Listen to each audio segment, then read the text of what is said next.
But remember, you don't need to remember that F8 and F9. If you choose a line or an arc, it'll show you the constraints on it. And what's quite neat is if I left click on the tangent, it shows me the arc that that tangent is belonging to. So when you have constraints between two objects, okay, that means that there's actually one thing that belongs to those two things.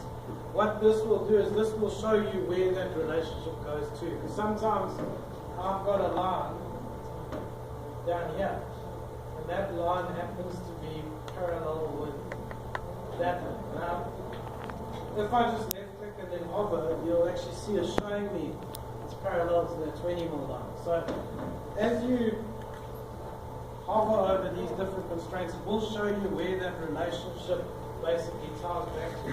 There was also an older, we didn't know that, you used to take a guess. You know, delete this one and then you broke something else, and undo, then try the next one, until you found what it was actually perpendicular or parallel with. And now that's a lot easier.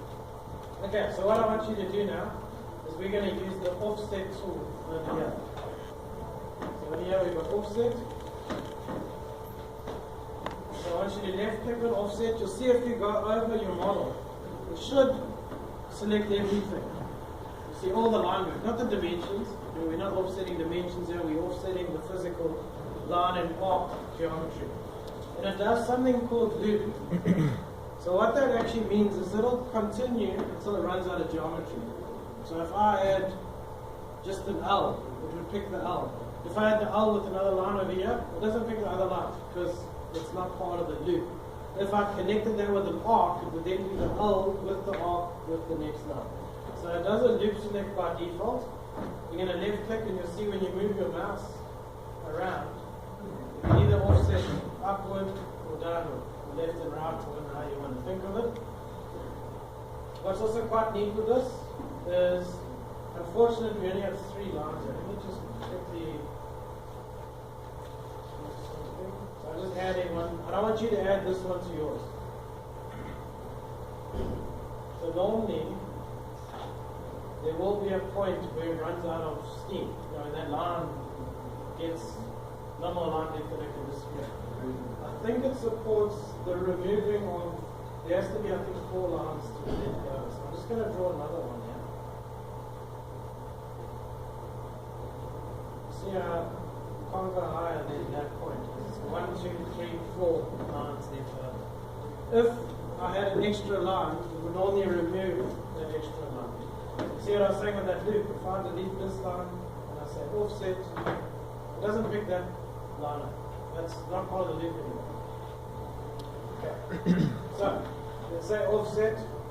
We're going to go towards the right. Okay. There is a dimension listed there. So when that dimension is listed, I want you to put 1.5, then enter on your keyboard. So it's not just an offset, it's a constrained offset. Okay, so what that means is the gap is 1.5 throughout. If I change that 1.5 to 3, it's going to push all of them. You see, if I double click on that 1.5 and I say 3, see I push the whole lot bigger. If you change it to 3, just change it back to 1.5 afterwards. I'm just showing you like basically how it's a constrained offset. It also supports like a closed loop shape. Okay, it doesn't have to be an open loop. So start your line tool, because obviously we're going to have to close this thing off. So the extrude tool, if you want to extrude a solid, it has to be a closed profile. You can't have an open profile. So an open profile, I always just think of it like those lines are a brick wall. Once they're all drawn, will hold water or not? If it doesn't, you can't extrude it. It's like if I drew this as walls and the ends are open, the water's just going to run out of the sides. So I have to close those two off, and I have to close the bottom. So draw those lines. Basically, one closing it off here, and one closing it off here. There's actually a constraint we can use to fix this thing.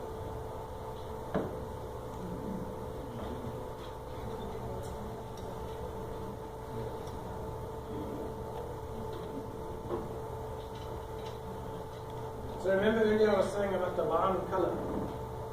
So the good lines, they are black. I think yours is green. Is it blue? Yep. Okay, so if you look at this line, you should see that line's a different color. Okay, so what that's doing is that's Inventor saying to you, hang on, this line isn't fully constrained. So if you click and drag on it, it'll move around and do all sorts of weird things. So we would have to do some sort of a constraint or a dimension to fix it. If you look at the bottom right-hand side of the screen over here, it even tells you how many dimensions would fix the current problem. So should be a flashing thing on the bottom right-hand side of my screen there. That's, if you look on your screen, it should say 1 dimension or 2 dimensions. That thing ideally must say fully constrained. You never want a line that can just move. Because if you're making something and that line can just move, that piece of pipe you're making might be 105.682539 instead of 105. Because there's no physical thing holding it at a specific level. So that's sort of like a little double checker, and then that color thing there shows you what is movable. So I want you to click over here. There's a command over here called coincident. Now coincident is probably the most used constraint you'll have. If two lines are connected to each other, there's a coincident between them. But it's also quite flexible. I can say that this line, and it's quite important that I choose the line, not the midpoint, not the start point, not the end point. Make sure you're getting just the red line. So I want you to left click on the red line, and then I want you to left click on the center of the circle. What then happens is this line has to run through the center. You see? So to try and figure out what dimension you would do to do that, I don't even know what you could do to do that. You can't do an angle, where with the coincident constraint that's very easy.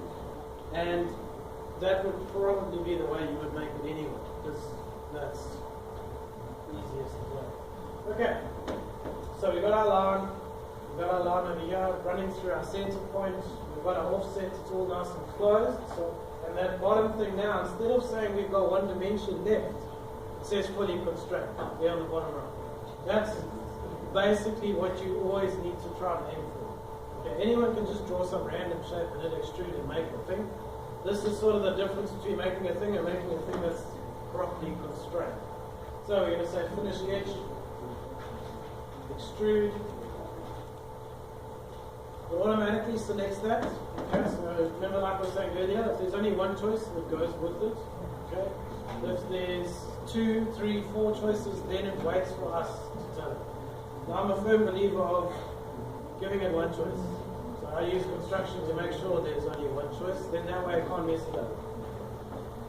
So for the width of this thing, let's put 40. And click on the cap.